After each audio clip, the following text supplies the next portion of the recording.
the Hamas will agree to a complete disarmament in the days to come. Yes. Stay on with me. There's more breaking news coming in now referring to India. Trump said India is a great country with a very good friend of mine at the top. He's just doing a fantastic job. I think that Pakistan and India are going to live very nicely together. Right? He said, turning to Sharif for a confirmation. Spotting a reluctant smile on Sharif, Trump said, that's not very nice, and went on to add, they're two great leaders as far as I'm concerned. Let's in fact take a look at this interaction. And we're behind you 100%. That's hungry. India is a great country with a very good friend of mine at the top, and he's just done a fantastic job. And I think that Pakistan and India are going to live very nicely together, right? That's not a very, they are. And they're two great, I tell you, leaders, great leaders as far as I'm concerned. Aditya Vadhavan is back with me. Aditya, now this is a very interesting, cheeky response that Trump's given Sharif. A very, very interesting visuals that we're sharing with our viewers. What can you tell us?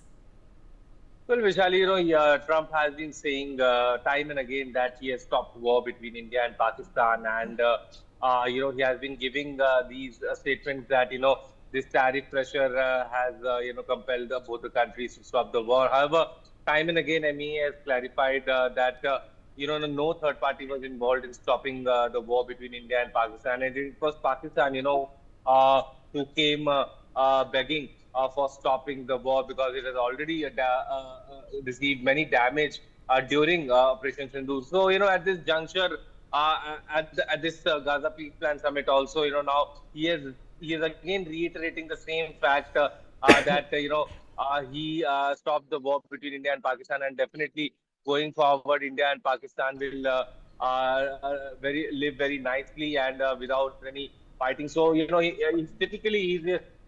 Trump is trying to show his hegemony that, he is responsible for he is a peacemaker and he stopped this war. And at this juncture, it needs to be seen, how things unfold in this scenario, because the world knows, Pakistan is an exporter of terrorism, and Pakistan has been giving, has been harboring several dreaded terrorists and terrorist groups like Jaish-e-Mohammed and Lashkar-e-Taiba on its soil.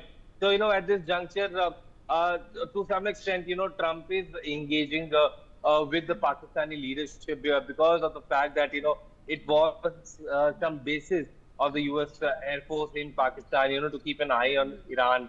And we have recently seen how Trump also made a statement that that the Trump administration is in talks with the Taliban for taking over the Bagram base in Afghanistan. So, there are some self-interests of America that he wants to fulfill, and that is why, he's again and again making such similar statements again and again. So, from here on, it needs to be seen, whether this stance of U.S. President Donald Trump changes or he follows the same path that he has been following for quite some since he has he's become the President of the United States for the second time. Yes, Vishali.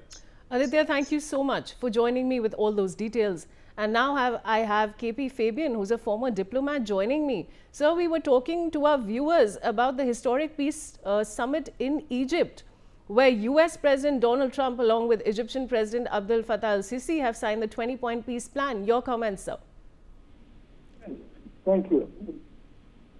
The first phase has been implemented, but the subsequent phases are going to be rather difficult, and it might prove that they might not be implemented because who are the most important actors in this sordid tragedy? Well, one, Netanyahu, other, Trump. Now, Netanyahu has no intention of working this out if it leads to a Palestinian state, which he is trying to undermine by annexing, formally or virtually, the West Bank. As his minister said, when UK recognized Palestine, Well, you can recognize, but it doesn't make any difference because on the ground we shall erase the Palestinian state. So that is point number one. As regards Trump, his idea is to keep Gaza under trusteeship so that after the reconstruction, well, his family business can, after all, he is a real estate tycoon, can build, Riviera there. Though he's not talking about it because he wants to be politically correct. And as regards Hamas, they have made it very clear they are not going to disarm. So I think the Trump peace plan, well, it has achieved something in the sense that it has put an end, temporary or permanent, to the genocide which is happening. But otherwise, what is going to happen is uncertain. And let us see what, let's keep watching without being prejudiced in favor of anyone. Thank you for your comments, Mr. Fabian, and I'll come back to you. Now, there's more news coming in. Pakistan Prime Minister Shehbaz Sharif